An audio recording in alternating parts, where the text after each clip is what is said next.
12 बजे प्रधानमंत्री नरेंद्र मोदी इस पर बहस की शुरुआत करने वाले हैं। अरुण, एक सवाल ये उठकर आ रहा है कि आपने कहा उस वक्त कहाँ कोई देखने जा रहा था कि हिंदू और मुसलमान को एक रखना था, और इसीलिए अगर जब एक सेक्शन ने ये कहा कि हम मूर्ति पूजा नहीं करते, हमारे लिए ये शिर्क है, तो इससे बेहतर होगा कि इस स्टैंजा को हटा दिया जाए, और उस बात का सम्मान कांग्रेस ने किया। लेकिन अभी चारू प्रज्ञा ये कह रही थी कि रहीमतुल्लाह सयानी जब प्रेसिडेंट थे 1896 में, जब कोलकाता का अधिवेशन हुआ था, वहीं पर ये पहली मर्तबा गाया गया था। उसके बाद मौलाना अब्दुल आज़ाद भी थे, है ना, उसके हाँ, अबुल कलाम, उनके वक्त भी ये गाया गया था। तब किसी को कोई एतराज़ नहीं था।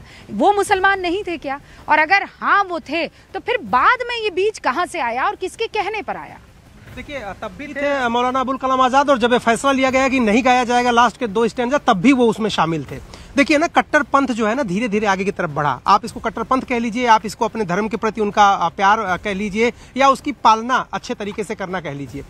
कट्टर पंथ तो आगे ज्यादा बढ़ा ना भाई। उसके पहले तो आप देखिए कि जिन्ना भी, लियाकत भी, वो लोग भी हिंदुस्तान के साथ ही थे। 1940-42 के बाद जाके जितना एग्रेसिव वो हुए और हिंदुस्तान का बंटवारा करना पड़ा, क्या 1935 में, 1937 में, 1930 में महात्मा गांधी ने थोड़े सोचा था कि जिन्ना इस हद तक चले जाएंगे, प्रत्यक्ष और अप्रत्यक्ष कार्रवाई की धमकी दे देंगे और कत्लेआम मचा देंगे और पूरा देश जल उठेगा। ये तो धीरे धीरे पनपा है। शुरुआत में जब ये गाया गया था, पहली बात तो बहुत ज्यादा लोगों को इसके बारे में उस समय, शुरुआत के समय में इतना पता भी नहीं था। आनंद मठ को लेकर देखिए, मुस्लिम समाज का पहले से रिजर्वेशन था। आनंद मठ में एक बियर्ड, दाढ़ी वाले लोगों का जिनका जिक्र किया गया था, रूबी का, वो मुसलमानों को इंगित किया गया था, ऐसा स्कॉलर्स जो थे वहां के मानते थे, और आनंद मठ से ही ये वंदे मातरम को लिया गया था। तो तब से इसको लेकर के रिजर्वेशन थे मुसलमानों में। लेकिन कोई बात मुद्दा बनता है धीरे धीरे, कोई एक बोलता है, फिर कोई चुप हो जाता है, फिर कोई बोलता है। 1937 आते आते अधिवेशन से पहले जो बात आप कह रहे हैं उसमें सुबोध मेहता, जो कि आरजेडी से हमारे साथ जुड़े हैं, वो ये कह रहे हैं कि इसका जानबूझ के चर्चा जो शुरुआत की जा रही है और पार्लियामेंट में की जा रही है, उसके पीछे का एक बड़ा कारण है बंगाल के चुनाव। देखिए, बंगाल का चुनाव, देश में तो हर दिन चुनाव होता है, और बंगाल का चुनाव है। और दूसरी बात है, बार बार ये कहते हैं कि प्रधानमंत्री तो राजनीति कर रहे हैं, राहुल गांधी तो राजनीति करते हैं। अरे भाई, वो राजनीति के ही बिजनेस में है, तो राजनीति ही करेंगे। और अगर उनको कोई मुद्दा मिल रहा है जिसपे वो घेर सकते हैं कांग्रेस को, 1937 का वाकया ले आ रहे हैं, तो वो अपनी तरफ से क्या गलत कर रहे हैं? आप डिफेंस ऐसा लाइए, आप डिफेंड इसको ऐसे करिए, जैसे कि जयराम रमेश ने कहा कि भाई आप नेहरू पर ही टारगेट क्यों कर रहे हैं प्रधानमंत्री जी, कि नेहरू ने या फिर कांग्रेस ने? भाई, आप सरदार पटेल को अपना लिया, उनका नाम क्यों नहीं ले रहे हैं? डिफेंस की आप बात कर रहे हैं, आप ही के सूत्र ये जानकारी भी दे रहे हैं अरुण के। आज जब प्रधानमंत्री नरेंद्र मोदी बात रखेंगे, उससे पहले कांग्रेस ने मन बना लिया है कि वो इंडिगो के संकट पर आवाज बुलंद करने वाली है संसद में। देखिए, इंडिगो का जो मुद्दा है वो जनता से जुड़ा मुद्दा है, और चूंकि कोर्ट ने इंटरवीन करने से मना कर दिया, क्योंकि कोर्ट भी तो सरकार को कहती है ना कि भाई आप स्टेप लीजिए, ये करिए, तो सरकार तो कर रही है कुछ काम। कांग्रेस का जहां तक सवाल है, राहुल गांधी ने कहा था कि मोनोपोली किसी भी सेक्टर में अगर आप लाएंगे, 65% के आसपास मार्केट शेयर या ऑपरेशन से एक ही कंपनी चलाएगी, तो जब वो कोलैप्स करेगी तो पूरा सिस्टम कोलैप्स कर जाएगा। एयर इंडिया और इंडिगो दोनों को मिला दीजिए तो 91% पूरा का पूरा एविएशन सेक्टर उनके हाथ में आ जाता है। पहले राहुल गांधी ने ट्वीट, देखिए कांग्रेस जो है ना, वो ट्वीट निकालती है पुराने वाले। राहुल गांधी के ट्वीट निकाला उसने और दिखा दिया कि देखिए, ये राहुल गांधी ने तो पहले कह दिया था, कोरोना के बारे में राहुल गांधी ने पहले कह दिया था, नोटबंदी के बारे में राहुल गांधी ने पहले कह दिया। तो इस मामले में भी कांग्रेस ये कह रही है, आक्रामक होकर कह रही है कि भाई राहुल गांधी ने तो कहा था। सदन में ये मुद्दा उठाने वाले हैं। सदन में ये मुद्दा निश्चित उठेगा, क्योंकि जनहित का मुद्दा है, तो कोई ना कोई सांसद इसको उठाता ही है। सूत्रों के मुताबिक 12 बजे जैसी प्रोसीडिंग शुरू होगी, ये विपक्ष की ओर से इंडिगो के मुद्दे को उठाए जाने की पूरी यहाँ पर संभावना है। इससे पहले राज्यसभा में भी शुक्रवार को ये मुद्दा उठाया गया था। तो ये वंदे मातरम से शुरुआत तो होगी, पूरी चर्चा देखेंगे रूबिका, लेकिन जो इंडिगो का अन्य मुद्दा जो जिसको विपक्ष समझता है कि सरकार को घेरा जा सके, वो भी समय समय पर उसकी गूंज भी देखने को मिलेगी आज के दिन। लेकिन जो 10 घंटे की चर्चा है, और मैं आप दोनों से पूछ रही हूँ, 10 घंटे की चर्चा पे दोनों मान गए हैं ना, विपक्ष भी और पक्ष भी दोनों मान चुके हैं, तो किसी तरह की कोई व्यवधान और ये तो नहीं देखने को मिलेगा कि नारेबाजी होगी, वेल में आ जाएंगे और उसको फिर स्थगित करना पड़ेगा ना? मानने के पीछे वजह क्या थी? SIR, जिसको अब इलेक्टोरल रिफॉर्म के नाम पर बातचीत हो रही है, तो वो तो उनकी डिमांड पिछले सेशन में भी आपने देखा था, पूरा सेशन वॉश आउट हो गया था। तो उस डिमांड को चूंकि मान लिया इन्होंने, इसलिए वंदे मातरम पर ये तैयार हो गया। अगर वो नहीं मानते तो शायद ये चर्चा आज नहीं हो पाती। एक लंबी चौड़ी लिस्ट बनाई गई जिसका आप जिक्र कर रही थी, और इसमें आप नोट करिए सौमित्र खां का एक नाम है। पश्चिम बंगाल के एकमात्र ये सांसद है सौमित्र खां, बिप्लब देब, बासु साहब आएंगी, तो उन पर भी नजरें टिकी रहेंगी कि वो क्या बोलते हैं। ये बहुत महत्वपूर्ण होने वाला है। देखिए, लेकिन अब मैं आपको ये बता देना चाहती हूँ कि लगभग 11:31 हो चुके हैं और अब से कुछ ही देर में प्रधानमंत्री नरेंद्र मोदी का भाषण पार्लियामेंट में आप वंदे मातरम को लेकर सुनने वाले हैं। और देखिए, आप ये जानते हैं कि जैसे ही ये भाषण की शुरुआत होगी तब राजनीति अपने चरम पर है ही, लेकिन एक जिसे कहते हैं ना नैरेटिव सेट होता है। जब प्रधानमंत्री कोई बात कहते हैं तो उस पर उसके बाद चर्चा का बाजार गर्म हो जाता है, हर तरफ से उस पर रिएक्शंस और स्टेटमेंट्स आना शुरू हो जाते हैं।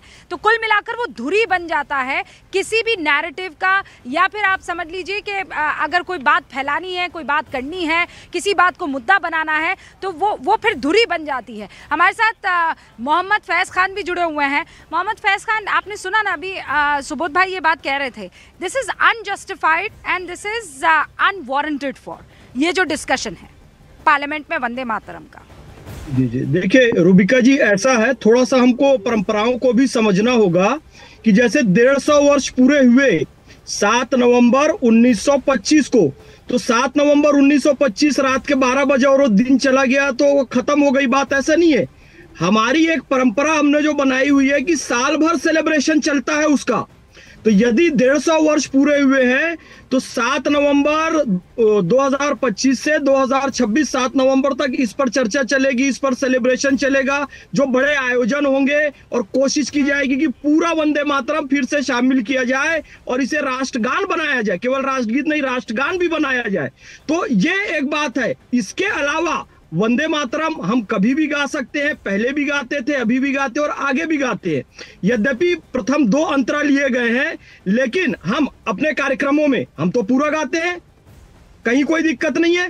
तो मेरा यह निवेदन है विपक्षी दलों से भी, और जहां तक मौलाना आजाद साहब की भी अभी बात हुई, मौलाना आजाद साहब पाकिस्तान के निर्माण का विरोध उन्होंने किया था, लेकिन जब पाकिस्तान का निर्माण हो गया उसके बाद भी वंदे मातरम काटा गया तो उसका भी विरोध करना चाहिए था, मेरा ये है। लेकिन चूंकि नेहरू जी का इतना राजनीतिक प्रभाव था मौलाना आजाद पे, पाकिस्तान का विरोध तो किया लेकिन वंदे मातरम को काटने का या उस पर काट छाट करने का वो विरोध नहीं कर पाए। हम आज ये मांग करते हैं रूबिका जी, मैं एक देशभक्त राष्ट्रवादी मुस्लिम राष्ट्रीय मंच गौ सेवा प्रकोष्ठ का मैं संयोजक हूं मोहम्मद फैज खान, कि वंदे मातरम हमारी आन बान शान है, भारतीय संस्कृति का प्राण है, इस पर चर्चा हो और पूरे वंदे मातरम को राष्ट्रगान और राष्ट्रगीत के रूप में स्वीकार किया जाए। इसमें कुछ कट्टरपंथियों की बिल्कुल भी ना सुनी जाए, क्योंकि कट्टरपंथियों ने कट्टरपंथ से पाकिस्तान एक अलग मतलब आप ये कह रहे हैं कि दोनों स्टैंजास जो हटाए गए हैं उन 2 स्टैंजास को दोबारा लेकर आया जाए, आप ये मांग कर रहे हैं? बिल्कुल, 2 रखे गए हैं और 4 हटा, टोटल 6 था, उसमें केवल प्रथम 2 ही रखा आदरणीय रूबिका जी, और 4 काट दिए गए और 4 वो काटे गए जिसमें अखंड भारत का स्वरूप था। मैंने अभी बताया भी अखंड भारत का, त्वमी दुर्गा 10 प्रहण धारिणी, कमला कमल दल विहारिणी, वाणी विद्या दायनी, नमामि त्वाम नमामि कमलाम अमलाम अतुलाम सुजलाम सुफलाम मातरम वंदे मातरम। इसमें अखंड भारत का स्वरूप था कि भाई माँ क्या है, तो माँ गंगा भी माँ है, गीता भी माँ है, गौ माँ है, प्रकृति माँ है, भारत माँ है, दंतेश्वरी माँ है, कन्याकुमारी माँ है, वैष्णो देवी माँ है, उधर ढाका में ढाकेश्वरी देवी माँ है, अखंड भारत, उधर हिंगलाज देवी में पाकिस्तान जो बन गया वहां पे ये अखंड भारत का स्वरूप था। यानी कि आपने भारत को भी खंडित किया और वंदे मातरम को भी काट छाट कर दिया। तो ये बिल्कुल भी नहीं होना चाहिए था। इसे पूर्ण रूप से गाया जाए, जो बाकी के 4 अंश हटाए गए हैं उसे भी लाया जाए और पूर्ण रूप से अधिकृत रूप से गाया जाए। ये तो आप मांग कर रहे हैं ना। सुबोध जी भी यहाँ पर मौजूद है। सुबोध जी, क्या आप ये जो इस वक्त बात कह रहे हैं मोहम्मद फैज खान, कि हम तो चाहते हैं कि जो उसका पुराना स्वरूप था उस पुराने स्वरूप को लौटा दिया जाए, और ये कोई और नहीं एक मुसलमान ही कह रहा है? देखिए रूबिका जी, जो ये आज बात कह रहे हैं, 1938 में जब 100 साल हुआ था, सेंटनरी मनाया जा रहा था बम्किन का, उस वक्त भी ये बात हुई, लेकिन उस वक्त सुभाष चंद्र बोस जी ने कहा कि नहीं, पूरे को हम सॉन्ग में नहीं ले सकते। उनका रिजर्वेशन शुरू से रहा सुभाष चंद्र बोस का, और जब आजाद हिंद फौज का उन्होंने गठन किया उस वक्त भी देखिए कि जो है नेशनल सॉन्ग में वही दो पैराग्राफ ही स्टार्टिंग का उन्होंने लिया है, पहली बात। दूसरी बात ये कह रहे थे कि 1937 में ही ये शुरुआत क्यों हुआ, तो मैं ये कहना चाहता हूँ कि देखिए, जो पहली बार ये 7 नवंबर को 1875 में एक जनरल था बंगा दर्शन में ये छपा था। और तब से लेकर 1937 इंपॉर्टेंट इसलिए है कि पहली बार हिंदू महासभा और मुस्लिम लीग ने अलायंस किया और बंगाल में मुस्लिम लीग और हिंदू महासभा का सरकार बना। और जो फजलो हक साहब थे वो मुख्यमंत्री बन गए प्रजा पार्टी के। और ये तब जाकर हिंदू मुस्लिम का जो टेंशन हुआ, उसके बाद रविंद्रनाथ टैगोर ने कांग्रेस के अधिवेशन में ये बात को कहा कि भाई इस चीज को ध्यान देने की आवश्यकता है। सब कमेटी बनाया गया। सब कमेटी में खुद सुभाष चंद्र बोस थे, मौलाना आजाद थे। और सुबोध जी, हम ये चर्चा कर ही रहे हैं कि 12 बजे तक के लिए लोकसभा की कार्रवाई को स्थगित कर दिया गया है। ये जानकारी इस वक्त मुझे मिल रही है। 12 बजे प्रधानमंत्री नरेंद्र मोदी को वंदे मातरम पर संबोधित करना है, संबोधन देना है, वहां संसद में अपनी बात रखनी है। वही चर्चा की शुरुआत करेंगे जो 10 घंटे तक चलने वाली है। और उससे पहले सदन को स्थगित कर लिया गया है। 12 बजे तक के लिए लोकसभा स्थगित हुई।